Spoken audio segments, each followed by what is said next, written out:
First up this month was Inverness at home, and unfortunately, wasn't a good day on the pitch. But it all started with a bus journey to Dunfermline where I was classed as a 12-year-old or a 13-year-old by the bus driver. Right, so today's a bit different. I'm going on the bus to Dunfermline because I have no one else to be able to get me there on time. Just a single. What age are you, mate? 17. 17, so that's... I could have passed you for being like 13 or something. There you go. Cheers. Literally get that all the time. Folk think I'm like 12. Could have saved myself a few quid there if I'd said I was 12. Then of course, got to the game and it was a bit of damp squib and we got pumped. What a game! What an occasion! They ask you how you are, you just have to say that you're fine when you're not really fine. I still have nightmares. Next up in the month of September was the 4th instalment of The Last Word. It all started off with me kinda mucking up the megaphone part of it.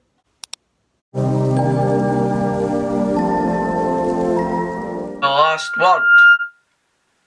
Bit loud. And this was the first time that I really spoke about my opinion about Ray McKinnon. Next up, Falkirk and that sneaky, sneaky man, Ray McKinnon. 100% no happy with how he's went about leaving Morton. It honestly makes me want us to beat Falkirk even more. I just can't stand the guy now. Punt It Long was next on the agenda for me, and Good Guys FC came into the fore really because I was adding members, doing this and that, and then the printer, as you can see making a cameo appearance in the background there, decided to pack in on me. Right, we've had a slight problem with Good Guys FC this week because my printer's broke. So, life just kicks you in the teeth sometimes, when you try to be nice. But we got Chris and Stephen up there at the end of the day, so happy days. Next up is the SFA, the appeal system, just the SFA in general if I'm honest. It's not exactly been their month, has it? The Scottish FA Appeals Panel. Now, what are they for? What do they actually do that benefits the game in Scotland now? The SFA finally made their mind up and they're going to stay at Hampden. So a group of adults sat down for a full day and couldn't come up with a conclusion. Useless. The decisions they're making just don't seem to make any sense. And on top of all that, they've just went and made an absolute blunder by having 4 of the biggest teams in Scotland playing at Hampden Park on the same day and mucking it up so that everybody in their dug hates them. I mean, Neil Doncaster, fantastic work lad. We then had the fantastic competition of the Ironbury Cup and a trip to Borehamwood.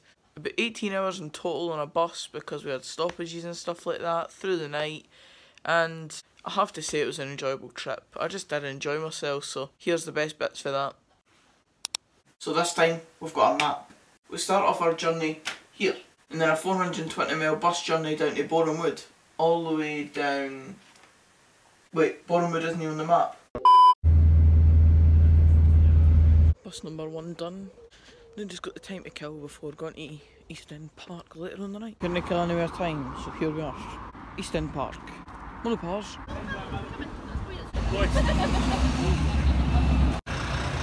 1 AM, Scotch Corner. Stop to stretch the legs, I suppose.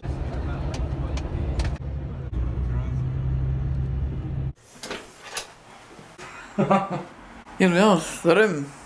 And there's my bed. We peek through the turnstiles.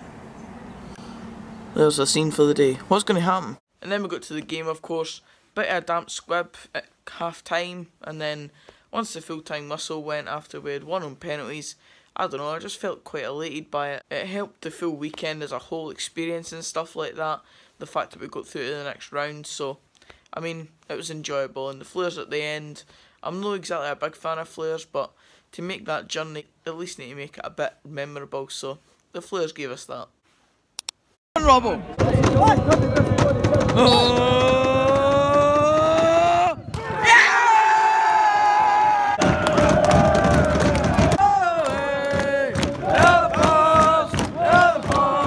It then went back to league duty for us, and we had another dead game at East End Park against Alloa, a 0-0 draw, and I finished it off with a banging set-heat, so all round a fantastic day at the office. Go on, Andy. Oh, we're shite, man. Honestly, I've had one of the worst days ever. Like, seriously, my head is absolutely banging, and the football again didn't help at all. We're so devoid of any ideas now. The quality is lacking so much. Next up was Man United, and they went and beat Watford. The first team to beat Watford this season. Of course, that may have changed since that time, but it was an impressive result at the time. And then they proceeded to go and get beat 2 weeks in a row at the hands of teams that you just wouldn't expect them to get beaten against. And it made me look like a bit of a fanny, because I said they turned a corner. Did they fuck? Manchester United inflicted the first defeat of the season for Watford on Saturday. They don't seem to get much positive press these days, but they seem to be turning a corner somewhat. Honestly, they look like they turned a corner, and I said that myself a few weeks ago. But that corner must have had a pretty nasty dead end at the end of it. A full-on heads-first collision with mediocrity by the looks of it. Pink boots! It's the pink boots, Marcus! The bloody pink boots! It was then the channel's time to hit 500 subscribers, and I released my wee video about it, and I thanked everybody, and I thank you again, because the support since even then has been really good. I've gained 25, 28 something subscribers since that video, so cheers again. This isn't obviously any type of normal video that I do, but I just wanted to do this video to say thanks for helping me hit 500 subscribers, and I really don't want it to stop here. The second last game of the month was Morton away. We had the lucky charm with us. She's actually in the room right now. Say hello. Alright. She prevailed once again. We stayed unbeaten, but it was a bit of a letdown how we conceded the goal. Just to put it on record, we've got the lucky charm yesterday. She's never been to a Dunfermline game where we've lost. So, and one train later, we're here. Oh, hello, Capello. Hey! Donkey McHugh, donkey! Hey! Go on! Yeah!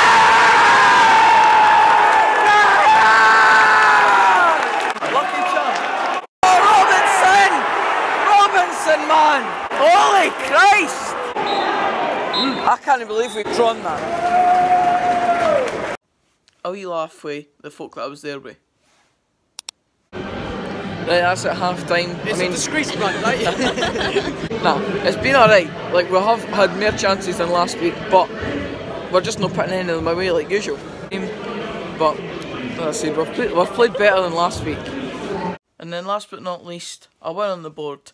Wee Aidan Connolly getting on the score sheet against Partick Thistle for the second League One of the season, and the first at East End Park. So a good way to end the month considering how bad it started. Also in this game there was an iconic Scottish football moment that I wasn't even involved in, I just recorded the clip. Roll it. The field is number 7 Blair Spittle. Being replaced by number 18 Andrea Mbai Ntombo.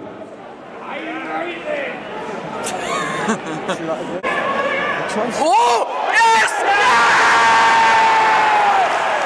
Yes, he done!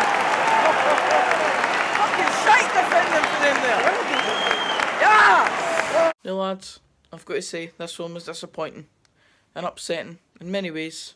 Shabba Laszlo's gone, and I appreciate him. If it's the last time I say the name Shabba Laszlo, I love you, big man. Roll the celebrations. Go on, Joe! Go on, Joe! Yeah!